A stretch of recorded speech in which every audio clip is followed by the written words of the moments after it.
kecil-kecil ya. Oke, bapaknya kurang ini ya. Ya.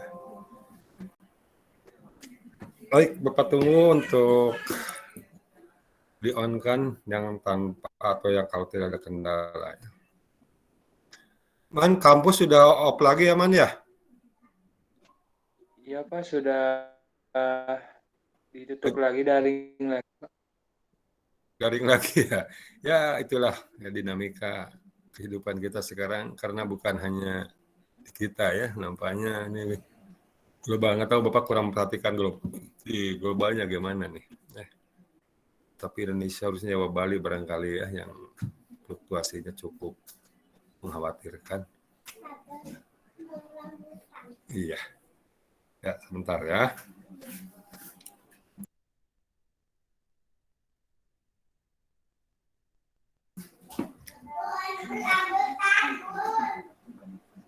Ya, barusan selain Hilman ada yang sudah gabung.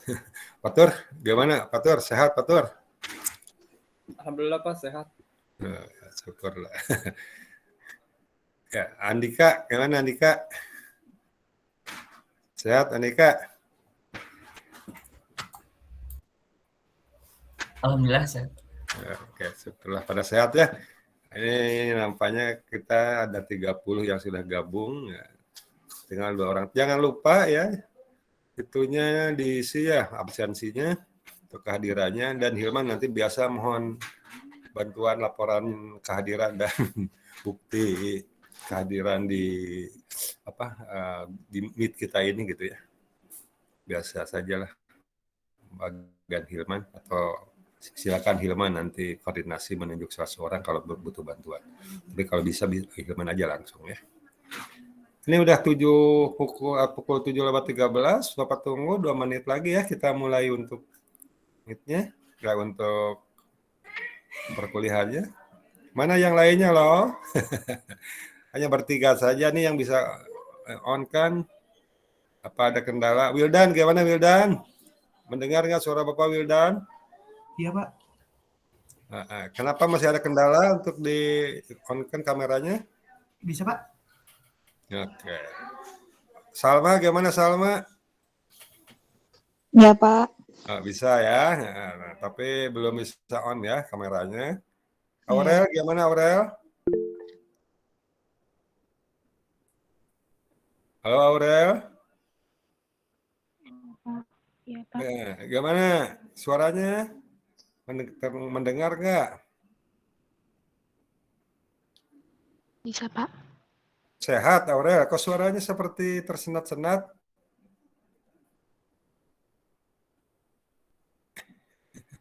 Sehat Pak, Alhamdulillah. Tapi memonitornya apa ya ini di tempat yang ini atau sedang apa nih? Nggak sambil masak kan? Enggak Pak. Ya, kita konsen ya, ini Alhamdulillah ini pertemuan kedua insya Allah ya. Wildan, gimana Wildan? Sambil ngopi Wildan kuliahnya? Enggak Pak. Sambil minum nggak apa-apa, nyantai ya. Jangan sambil merokok aja Pak. Santainya jangan terlalu nyantai sambil merokok ya. Oke, Ari, gimana Ari? Ari Maulana? Iya Pak. Siap ya? Oke, baik. Sudah 16 menit ya memasuki dari pukul 7 ya, untuk kita mulai saja ya. Bismillahirrahmanirrahim. Selamat pagi. Assalamualaikum warahmatullahi wabarakatuh. Waalaikumsalam warahmatullahi wabarakatuh. Ini pun Bapak nggak tahu nih Hilman, ini mungkin aplikasi di Bapak atau Bapak kurang memahami. Ini biasanya ada fasilitas untuk record ya, atau merekam. Sekarang nggak ada itu. Jadi Bapak nggak punya dokumen pertemuan kita dalam bentuk rekamannya gitu ya. Kalau bisa Hilman ya silahkan direkam gitu ya, nanti diitukan ya. Yang di Bapak nggak bisa, nggak tahu nih mungkin ada masalah yang di Bapaknya. Oke, baik. Alhamdulillah ini pertemuan kedua ya sesuai dengan agenda. Kita akan membahas ya, berkaitan dengan identitas nasional dan kepentingan nasional. Pembahasan judul kita kali ini berkaitan terutama dengan misi pembelajaran PKN di perguruan tinggi. Seperti telah Bapak bicarakan pada pertemuan pertama, ya, berbicara pendidikan kewarganegaraan itulah berbicara keindonesiaan. Dalam konteks ya, bagaimana menjadi warga negara yang baik, ada tambahan, bukan hanya baik gitu kan, tapi juga dengan cerdas gitu kan ya. Jadi smart and good citizenship. Ya, jadi warga negara yang baik yang cerdas atau warga negara jadi warga negara yang cerdas dan warga negara yang baik gitu. Artinya baik saja tidak cukup, baik itu penting gitu kan ya, tapi harus cerdas. Nah, sekarang bentuk kecerdasannya itu yang bagaimana dan yang baik itu bagaimana? Kita kemarin sedikit mengulas bahwa intinya adalah bertanggung jawab. Gitu kan ya. Bertanggung jawab terhadap kelangsungan hidup bangsa.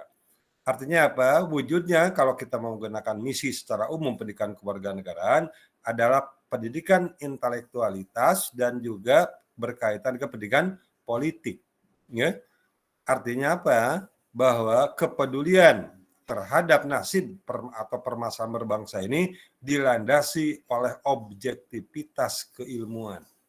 Nah, inilah kriteria kita berbicara kemarin cerdas dan baik itu, atau baik dilandasi dengan kecerdasan itu. Nah, sekarang kenapa, atau kembali lagi pada tadi, apakah terkaitannya? Maka pertama yang harus kita tanyakan, yang harus kita bela, yang harus kita pertanggungjawabkan itu tadi adalah nasional, bangsa Indonesia. Ya.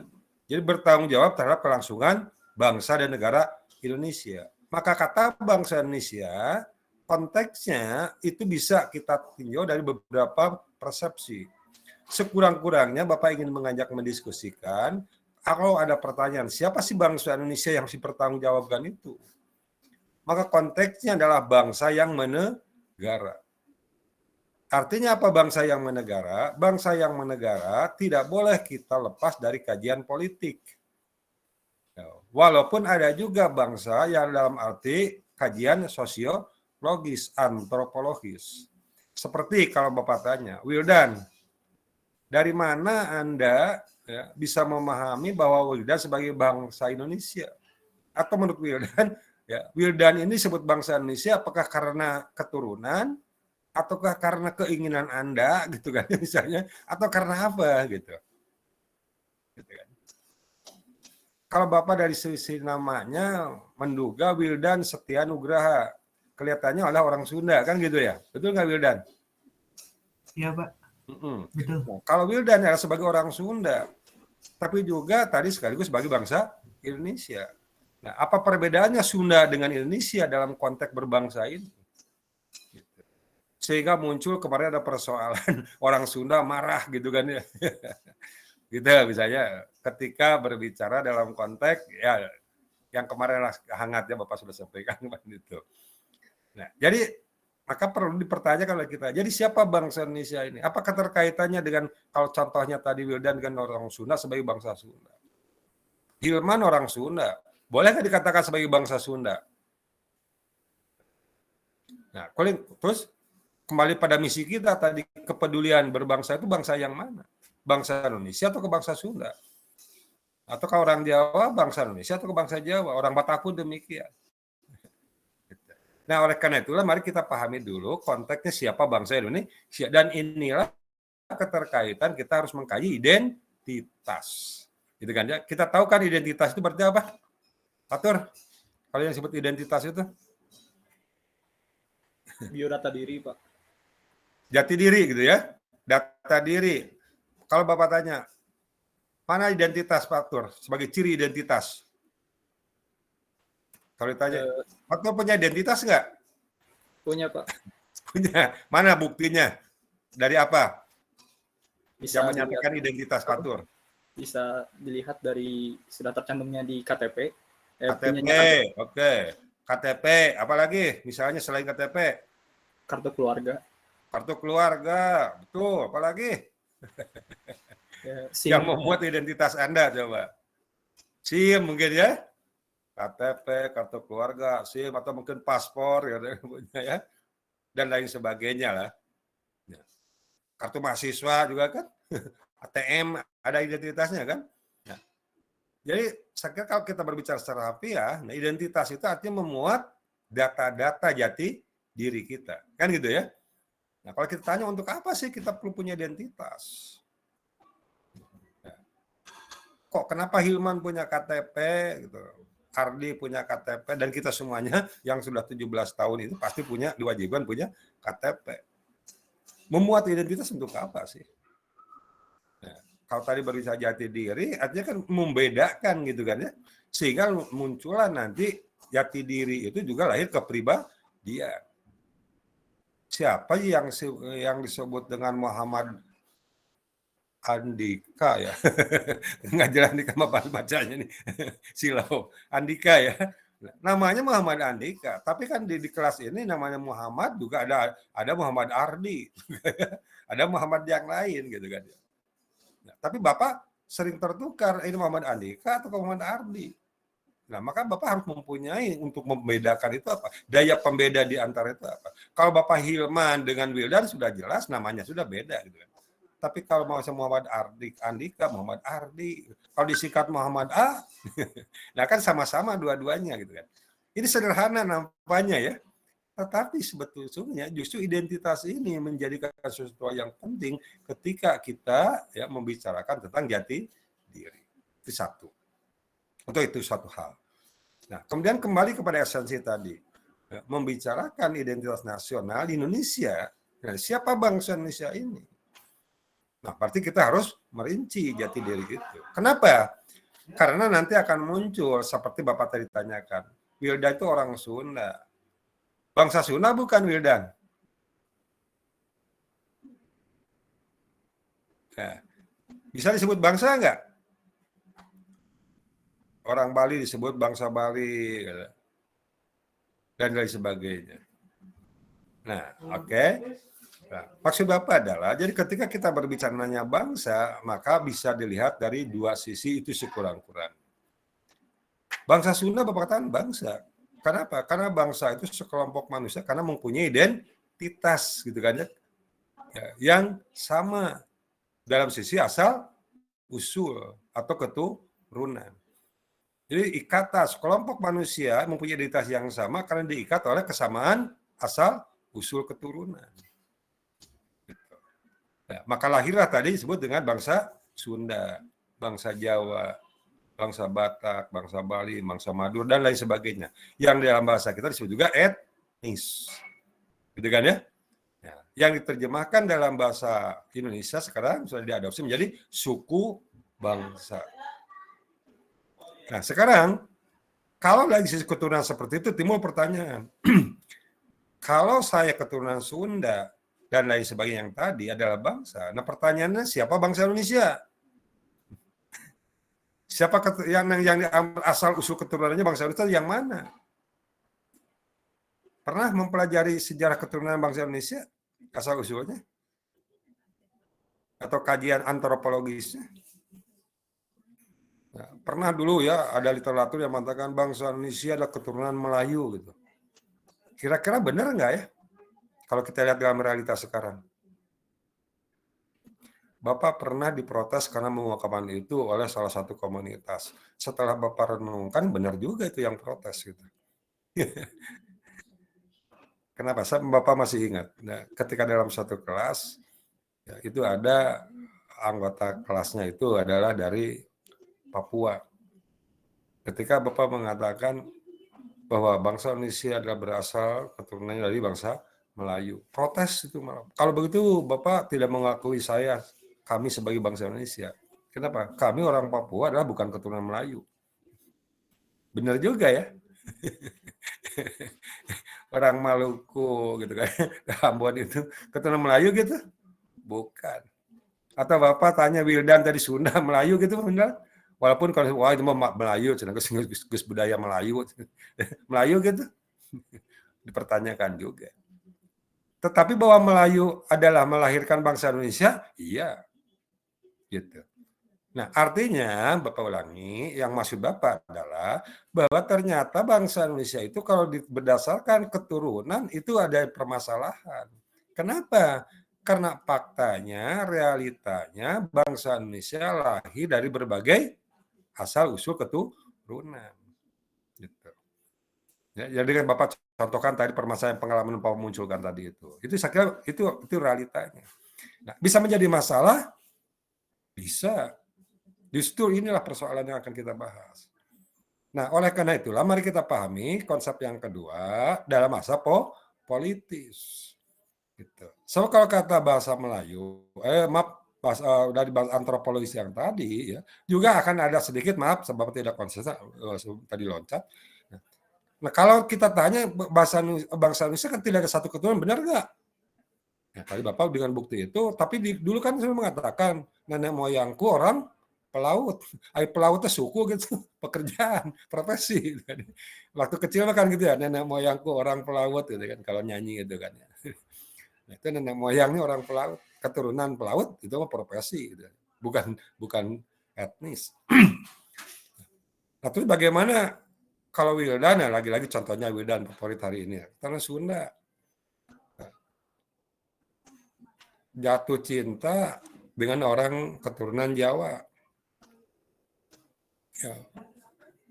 Kemudian terjadilah pernikahan. Kira-kira anak Wildan orang Sunda atau orang Jawa? Kalau kita berbicara keturunan. Ya, kemudian juga nanti kalau orang Sunda dengan orang Jawa nikah jadi apa jasun gitu. Ya, nah ini hanya anekdot saja lah. Artinya apa? Jadi memang di era kekinian gitu kan ya. Jadi namanya silsilah itu tidak seperti dulu ya. Kalau dulu itu kan seolah-olah ada mitos ya atau ada suatu prinsip ya yang diyakini oleh suatu budaya, nikah antar suku itu bahkan ada yang tabu gitu kan. Tidak boleh pamali itu ada gitu. Sekian ratus tahun yang lalu, bahkan ya ketika Bapak masih remaja pun pernah itu berlaku gitu pada keluarga gitu. Ya hati-hati ya ada ini. Nah, tapi kalau sekarang yang begitu-begitu kan sudah bukan masalah lagi. Tetapi dalam kajian sosiologi ini penting. Kenapa Bapak katakan penting? Karena kenapa muncul istilah suku bangsa di Indonesia? Hilman, suku bangsanya dulu itu kalau Bapak ingat di rapot itu waktu sekolah ada bangsa Indonesia, suku bangsa apa gitu. Selalu ditanyakan gitu. Kenapa? Karena kalau kita berbicara sosiologi, kata suku itu ternyata mempunyai dampak positif pada politik. Contoh, ya. Patur orang Sunda bukan? Hybrid Pak, Sunda Jawa. Sunda sama Jawa. Cuma lahirnya di Sunda sih. Oke, boleh Bapak tahu dari mana asalnya, Patur? Saya lahir di Sunda, cuma Jawanya Jawa Cirebon dari ayah. Oh, Cirebon. Oke, nah ini unik lagi. Ada Cirebon orang Sunda, orang Jawa. Nggak tahu Pak, perbatasan. Wilayah itu perbatasan. Tapi kalau Bapak tadi etnis gitu ya, orang Sunda, orang Jawa. Coba kalau segi etnis, unik kan? Nah, makanya kan khas Cirebon itu budaya khas, bahasanya pun khas gitu kan ya. Tapi kalau dibedakan Jawa Barat itu ada orang Sunda, orang Cirebon bukan orang Sunda. Apalagi kalau dulu juga dengan Banten, waktu bersatu ya, pernah Jawa Barat itu bersatu, Banten bagian Jawa Barat. Ternyata budayanya beda juga gitu. Ada yang mirip-mirip Bantennya itu di Serang sana itu gitu kan, Pandeglang gitu. Walaupun Sundanya pun ada kental. Ya, makanya Cirebon, Indramayu, nah itu khas gitu kan ya wilayah di situ bahasanya. Nah, tapi kembali lagi kalau kita berbicara tadi taruhlah etnis disebutkan suku bangsa. Nah, apa itu artinya suku? Muhammad Andika, suku itu bahasa apa sih? Ya, ingin mengkaji satu-satu tapi ingin Bapak detailnya dulu gitu. Suku itu bahasa apa sih? Bahasa apa?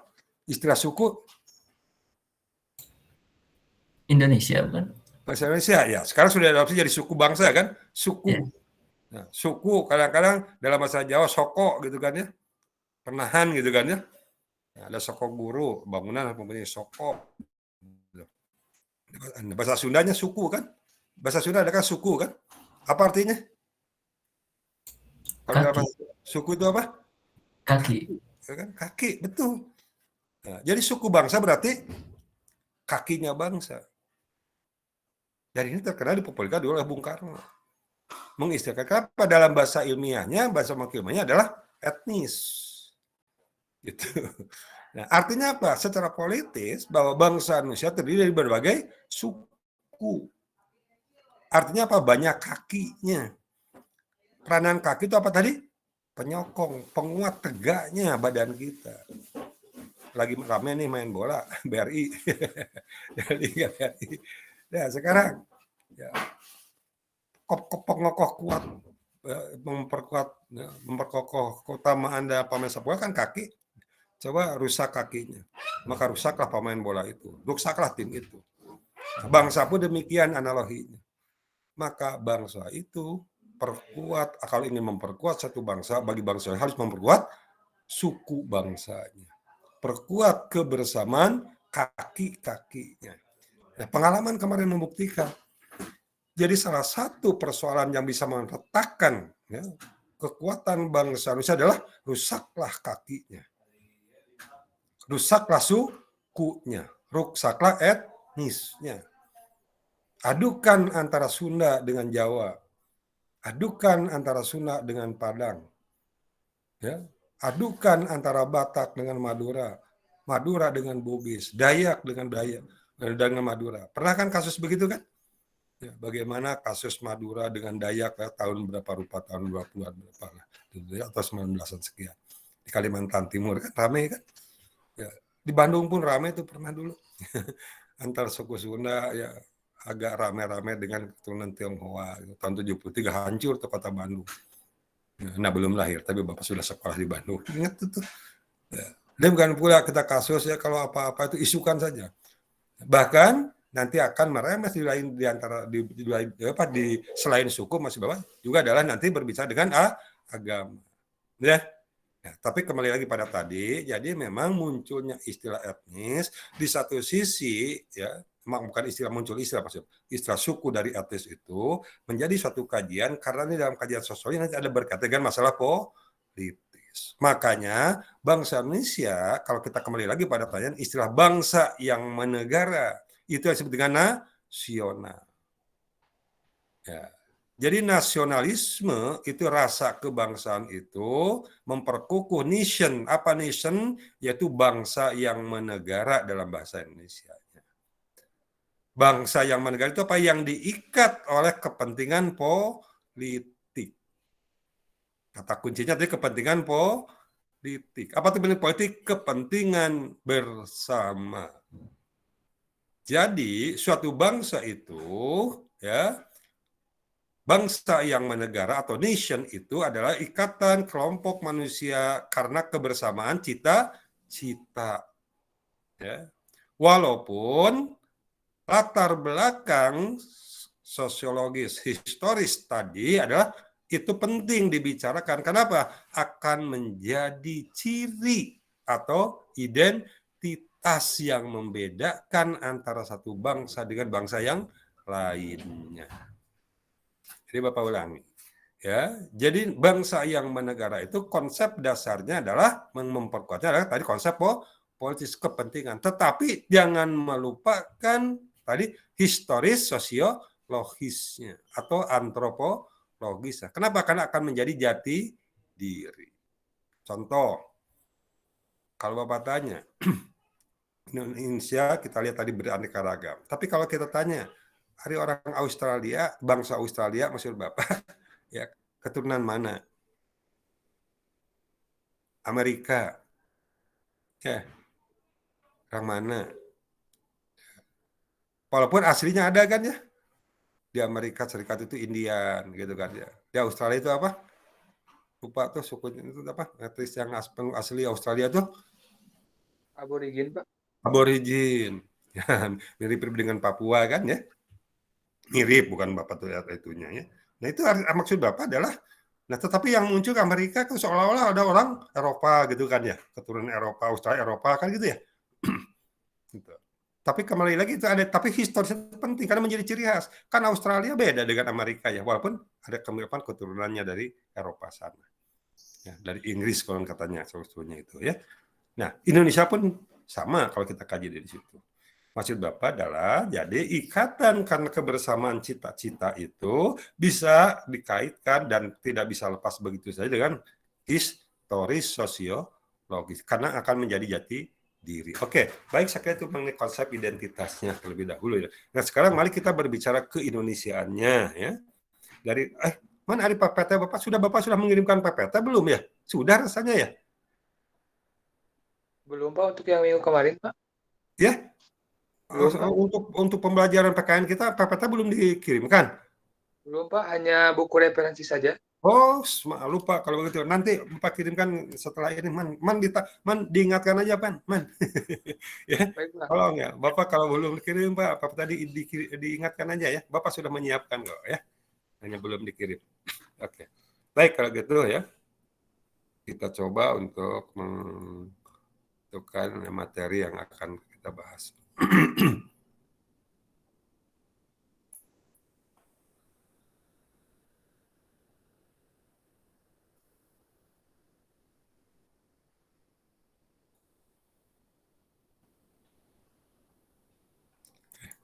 Nah, jadi kalau kita lihat judul di sini, ya, kenapa kita berbicara identitas nasional, ya, maka ya, esensi dan urgensinya adalah sebagai salah satu determinan, jadi salah satu determinan pembangunan bangsa. Ya, kembali lagi di sini kita berbicara ya mengenai pentingnya ya, berbicara ini adalah untuk ya, bagaimana karakter bangsa Indonesia ini. Tadi Bapak sudah berbicara masalah ini, saya kira kita lewat saja ya, siapa tadi Bapak sudah ceritakan ya, dongeng singkatnya, kayak ini pun tidak akan ini. Nah, kemudian nanti, ketika kita berbicara bangsa Indonesia, tadi Bapak sebut sebagai kajian politisnya, pengikat cita-citanya, ya, kita sudah berbicara dalam mata kuliah Pancasila, yaitu kita ya tidak bisa dilepaskan konsepnya dari sini. Jadi, jati diri bangsa itu, identitas nasional itu pengikat secara politisnya karena persamaan cita-cita. Kalau kita berbicara persamaan cita-cita, konsep dalam bernegara adalah ini yang disebut dengan ideologi nasional. Dan ideologi nasional bangsa Indonesia, ya, hasil kesepakatan politiknya ya tidak bisa dilepaskan dari apa yang kita sebut dengan Pancasila merupakan identitas nasional dalam bermasyarakat berbangsa Indonesia. Inilah yang disebut dengan bangsa yang menegara atau nation itu. Kan ya? Nah, sekarang kita sudah berbicara kajian historis sosiologis dari Pancasila, ya. Kita berbicara kajian filosofisnya, maka poin-poin ya, yang dapat kita kaji nanti adalah tidak boleh dilepaskan dari jati diri itu. Ya, maksud Bapak kata tidak boleh, maksudnya adalah artinya memang itulah kekhasan Indonesia mencerminkan nilai-nilai filosofis sosiologisnya. Namun demikian, tadi kalau kita berbicara politis, ya, maka sebagai bangsa Indonesia, ya, untuk melihat siapa bangsa Indonesia jati diri penjabaran dari ideologi itu, kita lihat uraiannya ada dalam Undang-Undang Dasar kita. Dan sudah barang tentu kalau kita berbicara Undang-Undang Dasar dengan turunannya. Maksud Bapak turunannya adalah penjabaran makna dari Undang-Undang Dasar itu. Kita ketahui ya, Pancasila sebagai dasar negara dulu ada 7 jenis perundang-undangan kan. Dari mulai Undang-Undang Dasar 1945, TAP MPR, Undang-Undang atau Perpu ya. Maksud Bapak sejajar ya dengan Perpu. Kemudian ada PP, ada Perpres, barulah ada Perda Provinsi dan Perda Kabupaten. Nah, pada level nasional, maka kita berbicara soal tema kita, konsepnya adalah kita kembali ke sini. Pembukaan Undang-Undang 45 ya, sebagai penjabaran nilai-nilai Pancasila adalah semangat proklamasi 1745. Bapak sudah membahas ini dulu kita Pancasila, berbicara Pancasila adalah harus berbicara Undang-Undang Dasar negara kita, terutama dalam pembukaannya sebagai kaidah pokok kenegaraan kita atau stat fundamental norm. Ya. Dan itu tidak lepas juga dari semangat cita-cita proklamasi kita. Nah, ini yang kita istilahkan dulu sebagai 3 serangkai ya, konsep ya, yang muaranya akan sampai kepada yang disebut dengan nilai Pancasila itu. Kemudian ciri-ciri politis yang harus kita kaji ya di dalam identitas nasional kita adalah bab 25 Undang Dasar, yaitu yang memuat nanti tentang bendera ya, kemudian tentang bahasa ya, kemudian juga tentang lagu kebangsaan ya. Dan satu lagi apa? Nah, yang dijabarkan di sini ya. Jadi oleh Undang-Undang Nomor 24 Tahun 2009 tentang bendera, bahasa, lambang negara serta lagu kebangsaan. Nah, ini politisnya. Nah, nanti Bapak ingin mengajak mendiskusikan ya, deskripsi dari konsep dasar ya, perundang-undangan ini. Nah, oke, dari konsep dasar ini. Nah, ini pun mengingatkan kembali ya, kita sudah berbicara di Undang-Undang Pancasila ini ya. Visi berbangsa Indonesia, karena tadi nation atau bangsa yang menegara, maka jangan keluar dari yang ini. Alinea kedua, alinea keempat. Kita sebutkan saja alinea bahasa kita di sini adalah alinea kedua itu sebagai visinya, merdeka, bersatu, beradil dan makmur. Sedangkan misinya adalah sebagaimana tertuang dalam yang keempat, ada 4 poin yang nanti dari visi dan misi itu esensi dalam bernegara kita adalah meliputi 3 hal. 1, ya, bahwa tugas kita bernegara itu ikatan bersama ya secara politis itu adalah mempertahankan identitas ya, mempertahankan integritas dan kontinuitas bangsa Indonesia. Itu kemerdekaan, kedaulatan dan kesatuan ya. Jadi kemerdekaan, keutuhan dan kedaulatan itu adalah harga mati dalam berbangsa Indonesia. Yang di dalamnya tercipta kondisi atau ingin mewujudkan masyarakat yang pertama hidup dengan sejahtera ya, atau kesejahteraan rakyatnya kesra, dan yang kedua nanti kita berbicara bagaimana menjaga memelihara ketertiban dan keamanannya. Nah, visi dan misi ini jangan dilupakan karena itulah esensi dari identitas berbangsa Indonesia. Kemudian dijabarkanlah dari situ ya, nah nilai-nilai filosofisnya kita tahu seperti pasti sosiologis ya kita sudah berbicara, maka watak bangsa Indonesia setelah diikat oleh kita politis tadi, ya jiwa-jiwa bangsa Indonesia itu adalah semangat, landasan nilai tentang kelima poin ini, religius, humanis gitu kan ya, kemudian kekeluargaan ya, ataupun persatuan di sini ya, kemudian musyawarah ya, dan meningkatkan kepentingan bersama. Dan ini ada cerminan nilai-nilai Pancasila tentunya. Nah, namun di sisi lain kita akan berbicara ya, hal-hal yang berkaitan dengan persoalan atau hambatan atau mungkin kendala dalam berbangsa bernegara atau dinamika dan tantangan lah katakan begitu saja. Ya, dinamika dan tantangannya yaitu apa? Dari watak dasar ini maka ada satu prinsip yang harus kita pahami tentang konsep Bhinneka Tunggal Ika. Ya. Apa? Kenapa kalau kita berbicara Bhinneka Tunggal Ika? Maka di sini persoalan-persoalan yang Bapak katakan di awal tentang identitas, karena kita mempunyai latar belakang sosiologis yang cukup beraneka ragam dari sisi apa itu suku, gitu kan ya, atau tadi etnis itu ya, kemudian apa agama, ya, kemudian ada ras, gitu kan ya, dan juga golongan. Ya, golongan ini dalam arti nanti kita kaitkan dengan ideologis kelompok. Ya, dan sistem politik kelompoknya, gitu kan? Nah, oleh karena itu dari watak dasar yang depan ini, mari kita pengingat politik yang perlu kita jadi bahan kajian dan menjadi persoalan. Ya, kalaulah kita berbicara ini di dalam undang-undang tahun 2009 nomor 24 tahun 2009 itu, ya, nah ini penjabaran di dalam bab ya, ini penjabaran dari bab 25 Undang Dasar kita tentang ini. Ini kita sudah hafal semuanya, saya kira mudah-mudahan ya Bapak terus bahasnya ya. Tapi poinnya Bapak mengingatkan adalah tentang bendera negara. Nah, harus kita pahami apa sih bendera dan apa makna esensinya negara. Itu kan ya? Maaf, esensinya bendera negara, maaf Pak ulangi. Kenapa kita punya esensi bernegara? Bagaimana kita memperlakukan sebagai bendera negara sebagai identitas nasional. Ya. Yang jangan lupa adalah tadi esensi dan urgensinya. Esensi dan urgensi. Ini apa? Ya. Kemudian demikian pula bahasa negara ya, bahasa Indonesia. Kemudian lambang negara burung Garuda. Ya. Kemudian juga lagu kebangsaan. Nah, ini mohon hati-hati yang ingin Bapak katakan begini. Ya, dari identitas dan persoalan tadi, ya, dari kajian historis, sosiologis, filosofis, terutama dari politis, yuridis. Ya, diikat oleh kesepakatan politiknya yang dimunculkan di dalam Undang-Undang Dasar kita. Tadi ada 4 kan? Bendera, bahasa, lambang negara, dan lagu kebangsaan. Ya, bagaimana kita mensikapi itu? Ya, sebab kalau kita salah-salah mensikapi bisa menimbulkan persoalan kemasyarakatan karena prinsip makanya kita berpegang pada Bhinneka Tunggal Ika tadi.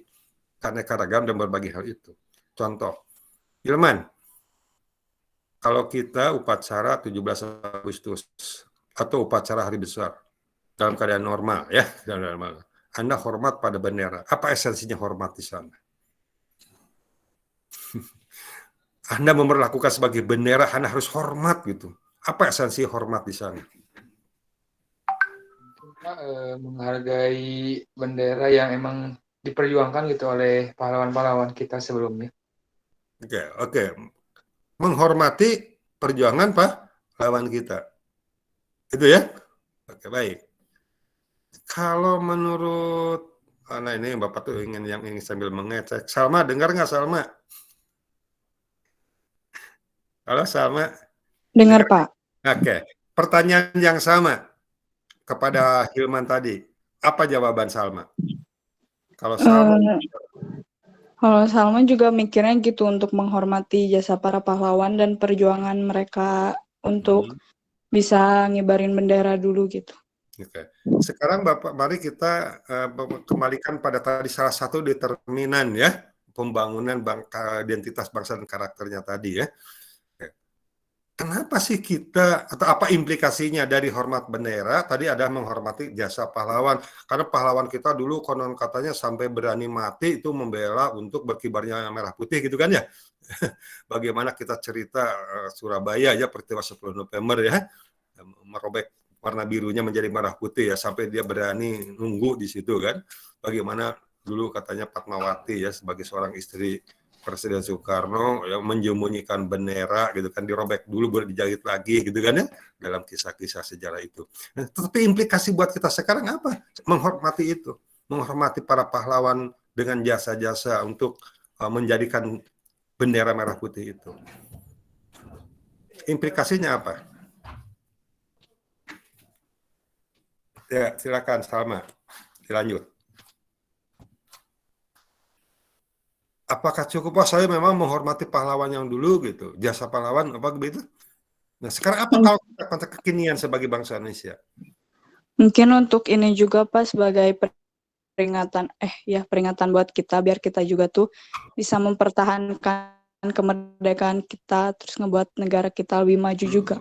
Oke, baik, terima kasih Salma. Jadi implikasinya gitu kan ya, menurut Salma apa yang harus kita lakukan sekarang gitu kan dari identitas bendera tadi itu.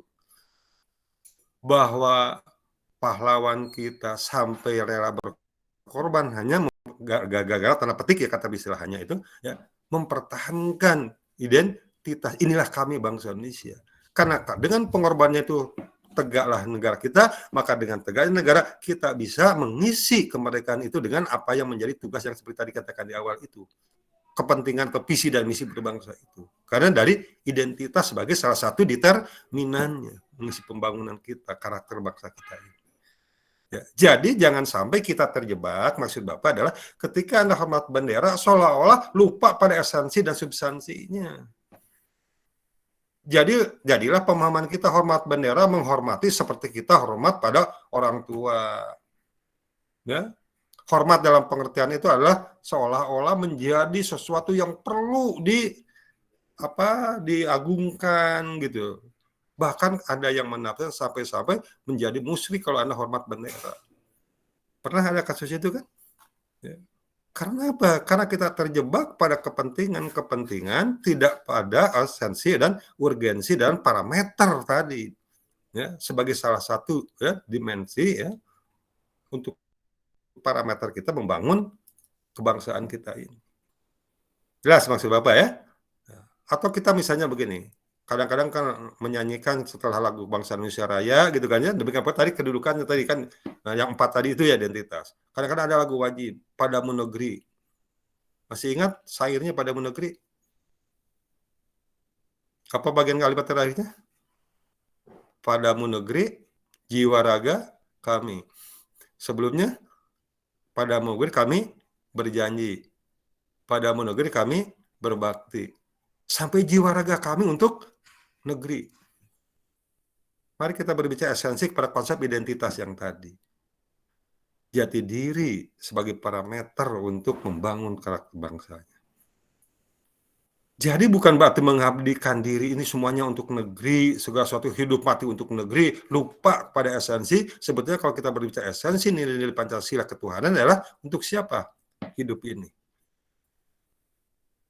Ya kan? Kalau kita berbicara esensi tujuan hidup manusia, kalau kita berbicara nilai ketuhanan untuk siapa? Keimanan itu, ketakwaan itu. Maka kita hanya satu-satunya untuk mengabdi kepada siapa? Abdi kita siapa? Tuhan. Orang Islam Allah. Jadi kita Abdullah mengabdi hanya kepada Allah. Gitu. Tapi kenapa kok muncul kalimat tadi itu? Nah, makanya Bapak ingin mengatakan bahwa apa sih sesungguhnya secara politis kita mempunyai identitas tadi sebagai parameter ya membangun bangsa ini. Nah, oleh karena itu Bapak ingin mengajak, yuk kita cari ketentuan yuridis sebagai kesepakatan politis itu. Nah, apa itu? Yuk mari sama-sama supaya tidak terjebak kepada apa yang tadi Bapak titipkan ya. Ketika kita hormat bendera gitu. Dan apa itu bendera? Maka kali pada esensi dan urgensinya. Ketika menyanyikan lagu Indonesia Raya ya. Ketika kita berbicara kepentingan menggunakan bahasa dengan tentang lambang negara. Nah, Wildan ketika lambang negaranya kita apa? Lambang negara kita, Bapak tidak akan detail gitu, dibaca aja saja. Tapi substansinya dulu, esensinya. Lambang negara kita burung Garuda, ya kan? Bapak tanya, lambang negara kita tuh burung bukan? Lambang negara kita burung bukan? Kenapa burung? Tidak gajah misalnya gitu kan. Kalau ingin gagah kan singa lebih gagah daripada burung ya. Tapi pertanyaan Bapak ada iya burung gitu. Lambang negara kita tuh burung Garuda gitu. Bapak tanya. Siapa yang ingin menjawab? Andre. Andre mendengar nggak Andre? Bapak tanya. Lambang negara kita burung bukan? Burung apa namanya? Burung Garuda. Bapak tanya, Anda pernah melihat burung Garuda? Hah? Belum? Percaya ada burung Garuda? Percaya? Di mana Anda percaya? Di mana ada burung Garuda? Ada cerita nggak? Misalnya di kebun binatang mana gitu lihat burung Garuda gitu? Ayo. Oh, yang di belakang Andika, Muhammad Andika tuh itu kan lambang negara tuh yang dijadikan backgroundnya burung Garuda ya. Bapak tanya, kalaulah itu sebagai burung, ada gitu burung yang bulunya 17, ekornya 8 gitu. ini kalau kita berbicara kekritisan kita gitu kan ya. Nah, tetapi kembali lagi tadi judulnya kita berbicara identitas gitu kan ya. Nah, bagaimana kita memahami substansi ini? Karena apa? Nanti burung Garuda ternyata dikaitkan juga dengan mitologis. Ya, jadi kalau kita berbicara burungnya, makanya kalau kita baca undang-undang namanya burung nggak? Bukan, ternyata lambang negara kita adalah Garuda Pancasila, bukan burung. Coba nanti kita baca ya. Baca hukumnya. Oke, kalau Bapak salah, nanti kita sama-sama dicek. Jelas ya? Masih Bapak ya? Jadi hati-hati ketika kita berbicara simbol atau identitas ya. Oke. Nah, oleh karena itulah Bapak lanjutkan lagi kepada yang tadi ini ya. Nah, ini tadi tentang yang ini ya, ini ada di dalam pasal 35 tinggal dibaca saja intinya, tapi yang Bapak ingin mengkritisi memaknai tentang makna identitas tadi sebagai determinan untuk pembangunan kesatuan ini. Nah, coba lihat di dalam Undang-Undang Nomor 24 ya, tentang keempat hal tadi itu, bendera, bahasa, lembaga negara. Makanya pahami dulu keempat hal ini apa sih sungguhnya dan apa substansinya. Nah, yang Bapak ingin katakan, coba lihat di dalam konsideran bagian A, menimbang poin A, Mas Bapak, bagian menimbang poin A. Andika, Muhammad Andika, tolong dibacakan Muhammad Andika sebagai orang yang mempunyai background lambang negara. Silakan Andika. Undang-Undang Republik Indonesia Nomor 24 Tahun 2009 tentang bendera, bahasa, dan lambang negara serta lagu kebangsaan dengan rahmat Tuhan Yang Maha Esa, Presiden Republik Indonesia menimbang bahwa bendera, bahasa, dan lambang negara serta lagu kebangsaan Indonesia merupakan sarana pemersatu identitas dan wujud eksistensi bangsa yang menjadi simbol kedaulatan dan kehormatan negara sebagaimana diamanatkan dalam Undang-Undang Dasar Negara Republik Indonesia tahun 1945. Oke, baik. Terima kasih Muhammad Andika. Yang ingin Bapak katakan, apa yang tadi kita bicarakan atau apa yang tadi paparkan itu, jadi esensinya kita lihat ditetapkannya ya tentang bendera, bahasa, lambang negara serta lagu kebangsaan itu ya di sini mengatakan untuk apa? Merupakan sarana pemersatu. Ingat itu. Ya. Jadi sebagai nation kita ini, bangsa yang menegara, pemersatu, apalagi identitas dan wujud eksistensi bangsa yang menjadi simbol kedaulatan dan kehormatan. Jadi ini simbol kedaulatan, simbol kehormatan, mengikatkan kebersamaan. Ini loh kami, ini loh kita bangsa Indonesia gitu. Ya. Jadi jangan seperti yang tadi Bapak analogikan, tadi begitu hormat itu untuk apa? Hormat seperti kita, ya, segala-galanya itu adalah bendera, bukan. Ya. Jadi apapun itu kita kembalikan pada amanat semangat dari undang-undang ini. Ya. Simbol kedaulatan, simbol kehormatan, tapi tidak apa semua pemersatu identitas dan wujud eksistensi. Itu yang ingin Bapak titipkan. Ketika kita berbicara tentang identitas yang 4, keputusan politik, kesepakatan politik kita. Baik, berikutnya coba lihat di sini. Apa sih bendera? Di dalam pasal 4 Undang-Undang ya, nomor 24 2009 tadi itu disebutkan di sini. Bendera negara Sang Merah Putih berbentuk 4 persegi panjang dengan ukuran lebar 2:3 dari panjang serta bagian atas berwarna merah dan bagian bawah berwarna putih yang keduanya bagian berukuran sama. Ini mengenai ukuran. Jadi, ya ini kalau kalian inilah gitu ya. Jadi ini ada putihnya nggak kelihatan garisnya. Jadi kalau kita berbicara yang ini berarti bendera itu berbentuk 4 persegi panjang. Nah, jadi kalau kita lihat Pak atau kok kita wah itu penghinaan menginjak simbol negara, bendera. Kenapa? Karena merah dan putih diinjak-injak kok. Nah, kita lihat dulu, karpet merah dan putih bersatu gitu. Ya. Kemudian panjang gitu sekali. Atau ada terjadi umul-umul gitulah. Nah, itu bukan bendera walaupun merahnya putih, merah dan putih kan. Tapi kembali yang benar adalah kembali kalau kita berbicara juris adalah ini. Gitu. Ya. Walaupun kita berbicara mungkin wah Pak, bagaimana dari segi etika? Nah, berbicara etika lain lagi ketika kita berbicara secara hukum. Tapi kalau kita berbicara politik, hukumnya adalah ini. Gitu yang disebut bendera itu. Ukurannya jelas, gitu kan ya. Ya. Oke, baik ya. Nah, kemudian berikutnya adalah coba lihat tentang bahasa. Kalau bahasa bakal terlalu banyak masalah gitu ya. Karena bahasa Indonesia itu adalah memang bahasa yang terus dinamis gitu kan. Tapi kata konsep bahasa di sini apa? Bahasa itu ada sebagai persatuan juga. Makanya pemersatu kembali pada yang tadi, dan bahasa itu bukan berarti kita tidak boleh menggunakan bahasa daerah. Awas lihat tadi, ya ini ada kasus yang kayak kemarin itu gitu kan pada beberapa pekan belakangan ini gitu kan. Tapi bahasa Indonesia itu dikatakan sebagai bahasa resmi ya negara dalam pasal 30 Undang-Undang Dasar. Di sini katakan bersumber pada bahasa yang diikrarkan dalam Sumpah Pemuda tanggal 28 Oktober 1948 dengan bahasa sebagai bahasa persatuan yang dikembangkan sesuai dengan dinamika peradaban bangsa. Bapak ingin mengomentari karena kemarin ramai. Ya.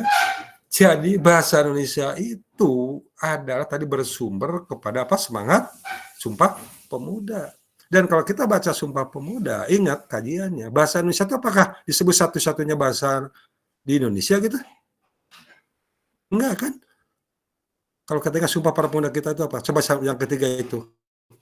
Menjunjung bahasa persatuan. Yaitu bahasa Indonesia. Menjunjung bahasa persatuan. Bukan berarti mengaku berbahasa satu. Ya, kalau bangsa satu kan? kami Putra Indonesia mengaku berbangsa satu bangsa Indonesia, mengaku bertumpah tanah air satu tanah air Indonesia. Tapi bahasa menjunjung bahasa persatuan bahasa Indonesia. Artinya apa? Bahasa bagian dari budaya itu berakar pada budaya daerah. Seperti nanti dijelaskan pada masalah budaya pasal 32 itu. Ya. Jadi di Indonesia bukan tidak boleh menggunakan bahasa Sunda. Kalau saya ngajar pakai bahasa Sunda, apa mau diajukan oleh Anda tidak nasionalis gitu? Enggak. Ya. Jadi boleh sekali-kali untuk memperjelas kaitan dengan kekayaan budaya. Tetapi, nah kembali dalam bahasa ini mengenai bahasa tadi undang-undang baca pengantar resmi itu pakai bahasa Indonesia, kan gitu ya. Tapi bukan berarti tidak boleh sekali-kali menggunakan bahasa budaya daerah itu. Gitu. Nah ini perlu dipahami undang-undang itu ya untuk identitas kita dalam itu. Sumbernya ke situ. Ini mengenai bahasa ini Bapak sedikit saya karena kan lagi hamil kemarin ya.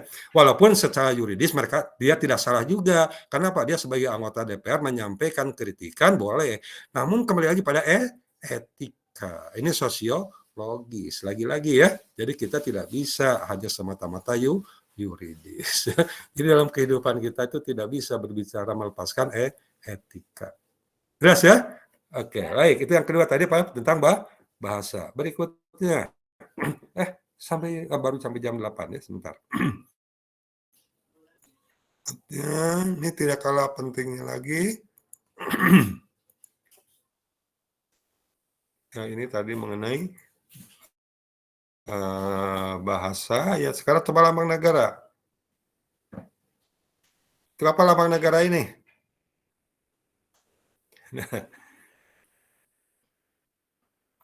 Burung nggak disebutnya? Tadi Bapak tanyakan. Enggak ya? Hanya kalau menurut pasal adalah coba, Man, tolong dibaca, Man. Aduh, Bapak kecapean nih. Aduh. Coba, Man, dibaca, Man. Pasal 46. 44. Masa langsung, Pak. Ya, Pasal silakan. 46. Lambang Negara Kesatuan Republik Indonesia berbentuk Garuda Pancasila yang kepalanya menoleh lurus ke sebelah kanan, perisai berupa jantung yang pada leher Garuda, dan semboyan Bhinneka Tunggal Ika ditulis di atas pita yang dicengkram oleh Garuda. Ya, lambangnya seperti tadi di belakang Andika ya, Muhammad Andika ya. Maka kan tidak disebutkan burung Garuda ya kalau di dalam pasal 46 ya, tapi ada berbentuk Garuda Pancasila. Walaupun dalam mitologinya, nah ini kembali pada pemaknaan mitologi ya. Pada mitologi silahkan lihat. Kenapa disebut dengan lambang burung Garuda? Garuda sebagai simbol. Nah kalau kita mitologi nanti bisa dari berbagai persepsi ini ya. Nah, burung Garuda itu sebagai kendaraan dewa. Nah kalau itu jadi dewa. Kalau kita berbicara dengan dewa, berarti adalah Hindu dong atau Buddha dong, gitu kan ya? Nah, kita keyakinannya keturunan dari Hindu bangsa Indonesia. Nah kembali lagi kita ada nilai-nilai sosiologis di situ, gitu kan? Tapi ada nama tapi kan dari berbagai silakan Anda cari ya di YouTube ya. Itu kan dari berbagai sumber ya banyak lah ya silsilah tentang kenapa lahirnya muncul ini. Tapi kalau kita berbicara politis kembalikan lagi saja pada penjelasan Undang-Undang Nomor 24 tahun 2009 ini silakan dibaca. Kenapa menghadap ke kanan? Kenapa jumlahnya 17 yang ini? Kenapa ini 8? Ini 19, ini 45. Nah, baca dalam keputusan politisnya. Tetapi bukan berarti mengabaikan mitologi. Mitologi adalah untuk mendukung nilai. Bapak ulangi, ya. Kalau kita berbicara kajian mitologi adalah untuk mendukung tentang nilai. Contoh saja, ya. Ini hanya satu contoh. Coba kita pentingkan lagi satu contoh. Kenapa lambang kita menghadap ke kanan? Dalam undang-undang tidak dijelaskan, tapi menghadap ke kanan gitu aja. Ya, banyak. Tapi ketika kita berbicara mitologi, apa mitologi itu? Mitologi adalah suatu prinsip nilai gitu kan ya yang dipegang. Nah, kalau kita berbicara nilai apa? Sesuatu yang dianggap mempunyai kebaikan, kebenaran, itu nilai. Nah, contoh Adila, kenapa menghadap ke kanan mitologi kita bagi bangsa Indonesia khususnya, tapi juga di dunia pada umumnya. Halo Adila, dengar nggak Adila? Adila, halo? Nampaknya Adila nggak merespon ya. Nggak tahu kemana nih. Adila, halo Adila. Aprilia, mendengar nggak Aprilia? Mendengar, Pak. Halo April, mendengar ya? Iya. Kok suaranya pelan sekali April, sampai volumenya diperbesar?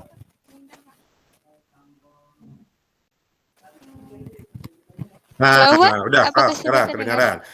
Pertanyaannya tadi terdengar nggak April, pertanyaan Bapak?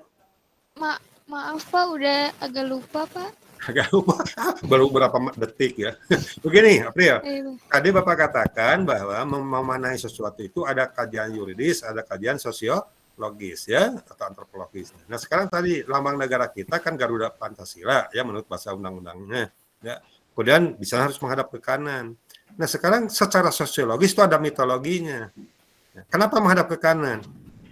Karena kanan itu sebagai simbol kebaikan, bukan, Oke. Pak? Nah, apakah Anda yakin pakai logika dan empiris bahwa yang kiri selalu jelek?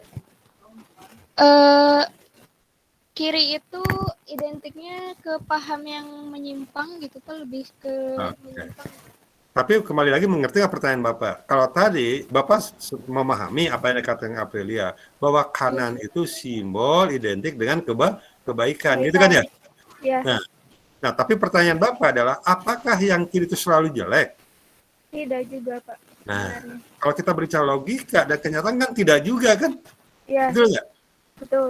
Oke, tidak juga. Contohnya apa? Juara badminton dari Cina itu tangan kidal loh. Iya, Pak. Artinya baik kan ya? Pemain voli ya, yang siapnya itu ada tangan kidal loh. Iya. Pemain bola juga yang kaki kuatnya ada yang di kidal dan macam-macam. Ya. Tapi kenapa ketika April dulu masih kecil ya, ada nenek datang ke rumah kasih duit.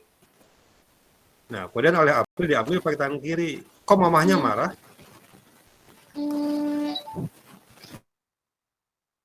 April belum pernah ngambil pakai belum tangan pernah, kiri, selalu Pak. pakai tangan kanan ya? Kenapa? Iya. April selalu pakai tangan kanan? Karena Dari mana ini? diajarin sama mamahnya pakai tangan kanan. Diajar, dijelaskan nggak? Tidak boleh pakai tangan Katanya kiri. kurang sopan katanya, Pak, kalau pakai tangan kiri. Nah, katanya, kalau April mengatakan katanya. Tapi memang itulah mitologi. Dari mana diambilnya? Nilai-nilai agama, budaya, adat istiadat. Itu kan ya? Agama yang Bapak yakini mengajarkan. Kalau Anda masuk masjid, kanan dulu disunahkannya. Anda keluar, kaki kiri dulu. Masuk rumah, kanan dulu. Keluar rumah, kiri dulu. Tapi masuk WC? Kiri dulu, Pak. Kiri dulu. Keluar WC? Kanan. Kanan dulu. Kenapa? Tadi simbol, nilai, itulah mitologi. Jadi mitologi jadi katakan mitos, ya. Tahayul bukan itu. Ya. Tapi mitologi itu suatu prinsip yang berdasarkan nilai yang diyakini. Jelas? Ya. Jadi ada simbol. Simbol tidak lepas dari mitologi. Makanya kenapa burung Garuda? Kenapa menghadap ke kanan? Gitu kan ya? Karena burung Garuda mitologi tadi. Jangan kalau begitu dari Hindu ya, karena burung Garuda Hindu. Kalau dulu kan Dewa Wisnu konon katanya ya burung itu ya kendaraan ya semacam sejenis burung Garuda itu ya karena disebutnya juga burung ini gitu kan ya. Nah, jadi hati-hati. Nah, sekarang Bapak tanya kembali lagi, simbol orang Polban apa? Simbol orang Polban apa? Sebagai identitas, lama kepolbanan. Segi 6 ya. Warna oranye dan biru. Nah, Anda mau menafsirkan apa itu segi 6 itu? Di mana adanya penjelasan itu? Jangan mengarang atau dihubungkan. Boleh pakai mitologi, tapi jangan menafsirkan pembenarannya berdasarkan logika kita. Tanya kemana? Baca Statuta Polban. Aturan yang membahas, menceritakan tentang simbol itu. Baca Statuta Polban. Apa artinya segi 6? Apa artinya warna oranye? Apa artinya warna biru? Kalau tafsiran kita baud, mur, berarti orang mesin saja dong, orang komputer nggak ada dong. Betul nggak? Ya, apalagi nanti orang pariwisata gitu ya, orang tata niaga nggak masuk dong kalau begitu. Betul nggak? Karena kepakai logika kita. Jadi apa kembalinya? baca sumber aturan yang membahas itu. Contoh yang lain, maaf nih Bapak agak anekdot. ITB lambangnya apa?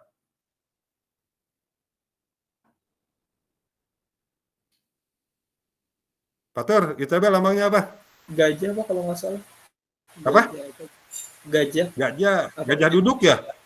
Gajah duduk. Bukan sarung, awas ya. Awas. Marah nanti orang ITB. Bisa-bisa Anda disomasi kalau kita mengatakan itu gajah duduk gitu. Nah Bapak tanya, gajah itu simbol apa? Namanya gajah apa? Ganesha, Pak. Ganesha, bukan gajah kan? Aldin ya, patung Ganesha. Nah, patung Ganesha simbol apa? Ilmu pendidikan, Pak. Pengetahuan, teknologi kan, ilmu Ya. pengetahuan kan. Jadi patung Ganesha itu sebagai simbol dewa pengetahuan. Nah, sekarang bisa nggak saya tafsirkan atau kita kalau begitu ITB itu mendewa-dewakan patung ya, mendewa-dewakan patung gajah ya, Ganesha. Musyrik tuh kalau begitu. Kira-kira orang ITB marah nggak? Marah, Pak. Bukan marah lagi, pasti diajukan ke pengadilan itu, penghinaan itu. Bahkan sekarang mau kebencian itu. Ya, kenapa? Karena mananya di dalam statuta pasti bukan itu. Ya. Mananya apa? Mungkin mitologi tadi dengan dewa pengetahuan, ilmu pengetahuan yang katakan Aldin itu. Di mana jawabannya? Ya baca di statuta ITB. Makanya lambang Garuda kita, bendera kita baca di undang-undang tentang lambang negara, tentang bahasa kita, tentang bendera kita. Bukan menafsirkan sesuai dengan keyakinan kita. Jelas? Mengkritisi boleh. Mengkritisi boleh, tapi kebenarannya adalah kembali pada konsep, disitulah makna politisnya, identitas itu. Oke, dengan contoh-contoh itu saya kira identitas bisa jelas buat itu ya, supaya kita tidak terjebak ya hanya kepada penafsiran sesat, padahal substansinya adalah kembali pada keputusan politisnya. Bahwa esensi sosiologisnya, antropologis itu penting sebagai identitas kepribadian. Jelas ya? Nah, namanya Hilman, kenapa Hilman? Pasti orang tua itu ada silsilahnya, ada filosofisnya. Jangan memakai bahasa oleh kita, apa mana Hilman, tidak baik, nah misalnya gitu. Tapi pasti orang tua memberikan tujuannya baik, ada pasti begitu. Itu nilai tidak bisa dilepaskan, ya. Tetapi kepastiannya apa? Hilman itu pasti identitasnya di KTP-nya disebut Hilman kok. Maknanya orang tua lebih tahu, pasti memberikan nama itu untuk doa anaknya supaya baik. Jelas ya? Oke, baik. Berikutnya, nah ini ya beberapa hal saya Bapak ingin lanjutkan kaitan dengan kepentingan nasionalnya. Apa? Dari simbol-simbol identitas itu ya sebagai jati diri bangsa yang diikat ya tidak lepas dari nilai-nilai sosiologis, antropologis tadi diantaranya kita berbicara mitologi, tetapi yang paling dasar kita kembalikan kepada keputusan politisnya. Keputusan politisnya apa? Biasanya diperkuat oleh yuridis atau hukum perundang-undangan yang berlaku. Ya, Bapak tadi sudah berikan contoh di tentang lambang Polban, juga lambang yang terkenal ya di ITB ya, dan pasti lambang-lambang yang lain. Oke, ya kali ini lagu kebangsaan juga ini. Nah, sekarang persoalan yang terakhir, mari kita berbicara ya. Jadi bangsa Indonesia mau dibawa kemana, maka esensinya kita mengejar, mewujudkan apa yang jadi visi dan misi tadi. Ini yang tadi Bapak katakan di awal, disederhanakannya itu. Negara Kesatuan Republik Indonesia yang utuh bersatu berdaulat. Tetap tegaknya kedaulatan kemerdekaan bangsa kita. Itu mutlak, harga mati secara politis. Bapak ulang, kesepakatan politis. Yang kedua, ya, bagaimana ya, perjuangan bangsa kita ingin mewujudkan kesejahteraan rakyatnya. Amanat yang ada di dalam pembukaan. Dan yang ketiga, perjuangan kita ditujukan untuk menciptakan keamanan dan ketertiban masyarakat. Namun, dimanapun berada itu perjuangan suatu bangsa, bukan hanya bangsa Indonesia, bangsa lain pun demikian di dunia, selalu berhadapan dengan apa yang kita sebut dengan bahaya atau ancaman. Oleh karena itu, hidup perlu perjuangan dan penuh perjuangan. Dari mana datangnya bahaya itu dan bagaimana sifatnya bisa kita kategorikan. Ada yang faktual, kelihatan nampak, tapi ada yang potensial. Makanya nanti perlu kewaspadaan. kewaspadaan. Gitu. Ada yang bersifat langsung maupun tidak langsung. Datangnya bisa dari luar maupun dari dalam sendiri. Itu pasti ada dimanapun. Ya. Oleh karena itu, ya, maka ada satu hal yang perlu kita, satu di antara sekian persoalan itu adalah di era global sekarang. Dimana kalau kita bicara globalisasi, ya pasti Anda sudah pada paham, ya, yaitu adalah tentang dunia tanpa batas, borderless,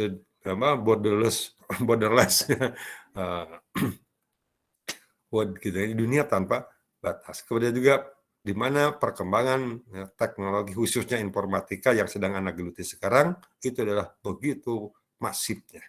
Oleh karena itulah ada yang perlu ya kita waspadai ya dari fenomena dua hal di atas itu. Terutama perkembangan telekomunikasi kan dengan melalui informatika, wah sudah hal yang bukan rahasia lagi sekarang, sehingga muncul sekarang ya Bapak teringat tadi malam dapat kiriman video ya. Kalau dulu ada mulutmu harimaumu, sekarang adalah katanya jarimu harimaumu. Gitu, katanya kan gitu. Ya, karena perkembangan teknologi dengan medsosnya itu. Nah, kemudian juga perkembangan transportasi yang begitu dahsyat gitu kan ya.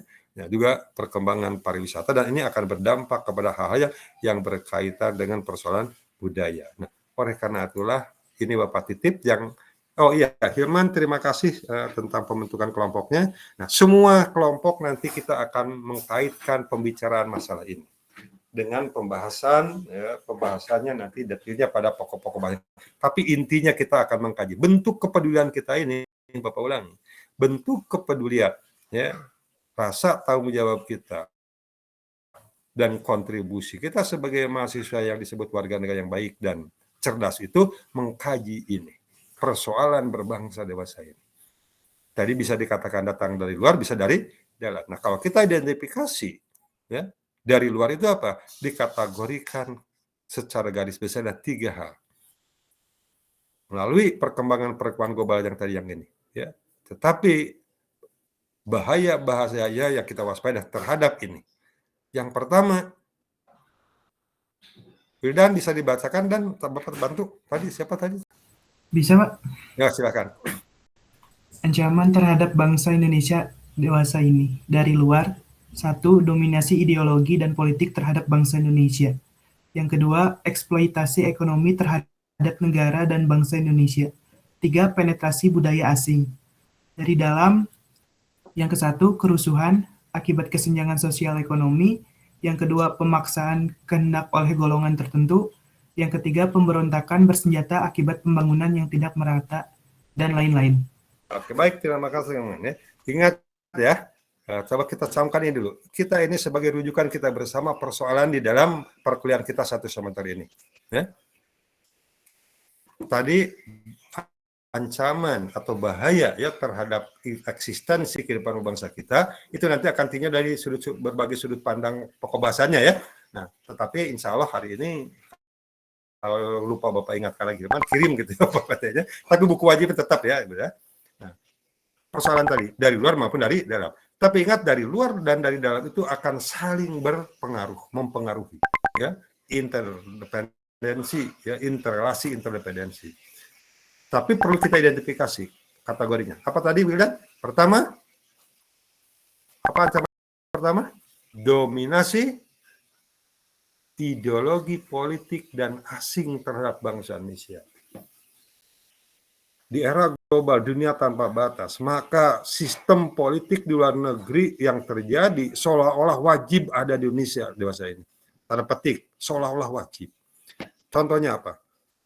Ketika orang lain berbicara hak asasi, ya, hak asasi identik di sana itu adalah laki-laki pun boleh jadi perempuan gitu kan ya. Laki-laki pun boleh mencintai laki-laki, maka di Indonesia pun harus berlaku itu. Kalau di negara lain kok belegalkan nikah sesama jenis, kenapa di Indonesia tidak? Kan hak asasi. Maka disuarakanlah oleh kelompok-kelompok tertentu dengan dalih demokrasi. Nah, ini apa? Ideologi global masuk ke Indonesia dan itu tidak bisa dihindari di era global ini. Tapi ingat, gitu kan? Nah, kembali lagi nanti pada identitas jati diri kita apa, ya? Jelas. Nah, itu kan persoalan kita sekarang ya. Dan apa sistem demokrasi. Ya. Kalau di negara lain kok berdebat itu bisa lempar-lempar meja kasarnya gitu kan. Kenapa Indonesia tidak bisa? Kenapa kita kok marah-marah? Biarkan aja kan itu demokrasi gitu kan ya. Nah, diikuti aja kan dalam himpunan mahasiswa pun kadang-kadang gitu ya. Rapat sampai tengah malam, sampai pagi gitu kan ya. Jadi kalau setuju pun berantem dan sebagainya. Itu demokrasi katanya. Nah, apakah itu nilai kita? Apakah itu identitas kita yang mencerminkan jiwa-jiwa religius, humanis, kebersamaan, musyawarah, kepentingan lebih banyak apa itu? Nah itu jadi bahan kajian kita kan. Tapi ingat, perlu diwaspadai tidak mustahil karena ada dominasi ideologi politik dan asik terhadap bangsa Indonesia dalam berbagai aspek kehidupan politik dan ideologi. Jelas ya? Yang kedua tadi apa, Wildan? Eksploitasi ekonomi terhadap bangsa Indonesia. Di era global nanti kita juga harus mengkaji dari segi wawasan kebangsaan, wawasan Nusantara. Ingat pada teori konsep bahwa hukum alam, ya, sumber daya manusia itu ya, perkembangannya begitu pesat, kebutuhannya tidak terbatas, gitu kan ya, pertumbuhan penduduk begitu masif sekarang. Di sisi lain, sumber daya alam sangat terbatas. Kalau suatu bangsa untuk memenuhi kebutuhan masyarakatnya sudah tidak terpenuhi lagi oleh kemampuan diri sendiri.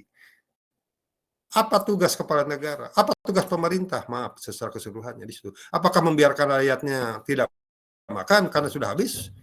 Pasti ada tanggung jawab negara itu untuk memenuhi kebutuhan rakyatnya. Dari mana mengambilnya? Sementara dari dalamnya sendiri sudah habis. Maka ada suatu konsep teori geopolitik bahwa tidak mustahil dia akan melakukan ekspansi.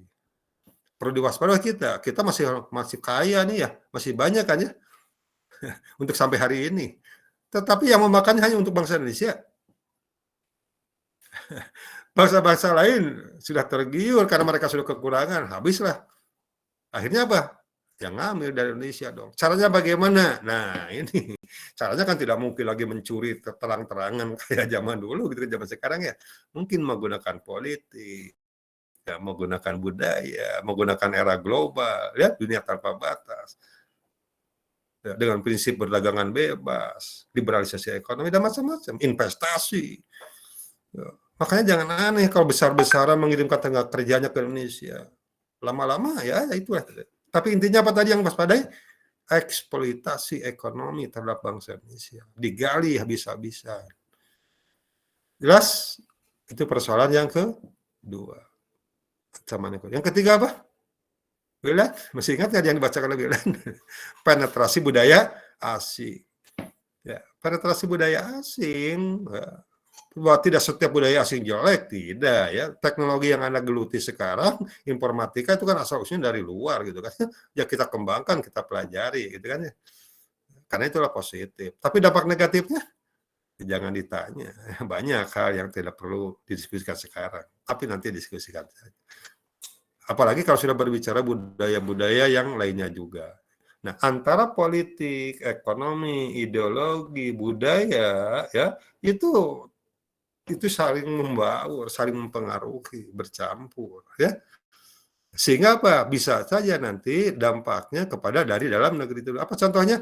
Kerusuhan, pemaksaan kehendak kelompok-kelompok tertentu. Bahkan tadi dibacakan oleh Wildan, pemberontakan bersenjata. Namanya tidak mau disebutkan teroris, tapi disebutkan apa sekarang? Kelompok kriminal bersenjata. Bolehlah namanya apa saja. Gitu kan. Tapi esensinya tadi adalah bagaimanapun itu akan merusak pada apa tadi eksistensi bangsa, keutuhan, kemerdekaan dan kedaulatan, apalagi keamanan dan ketertiban masyarakat.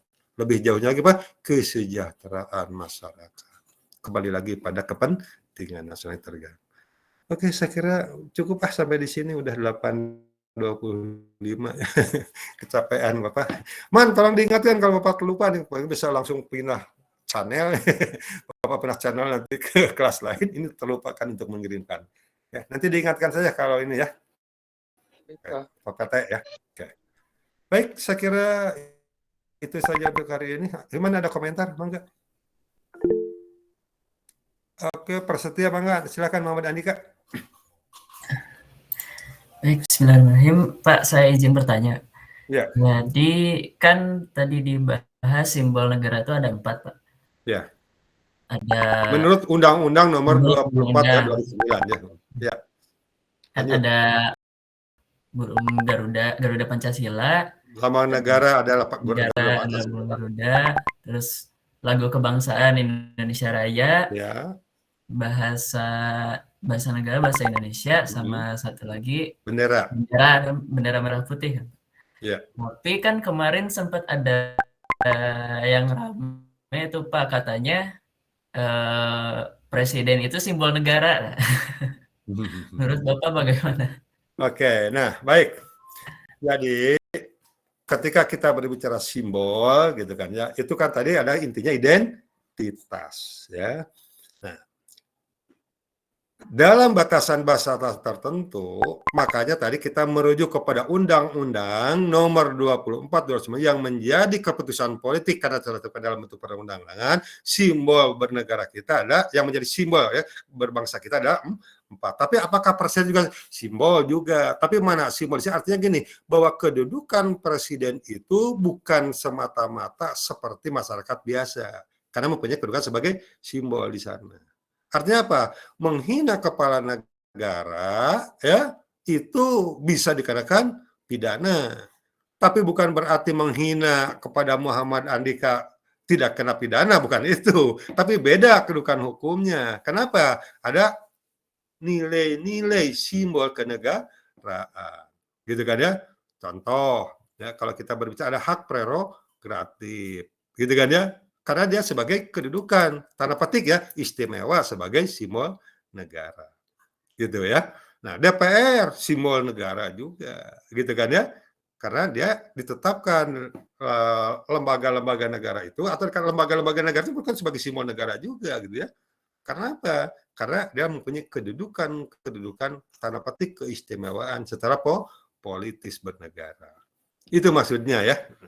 Tapi kalau kita berbicara tadi simbol negara tadi ya sebagai bentuk persatuan dan kesatuan ditetapkan dalam undang-undang, makanya tadi Bang salah satu gitu kan ya parameternya. Salah satu ya, bukan satunya identitas kita itu. Mungkin begitu komentar Bapak Andika. Halo Nika. Ya. Baik. Terima kasih. Baik, ya, sama-sama. Ada lagi yang lain? Mangga, silakan. Mumpung Bapak semangat pagi, kalau sudah siang malas.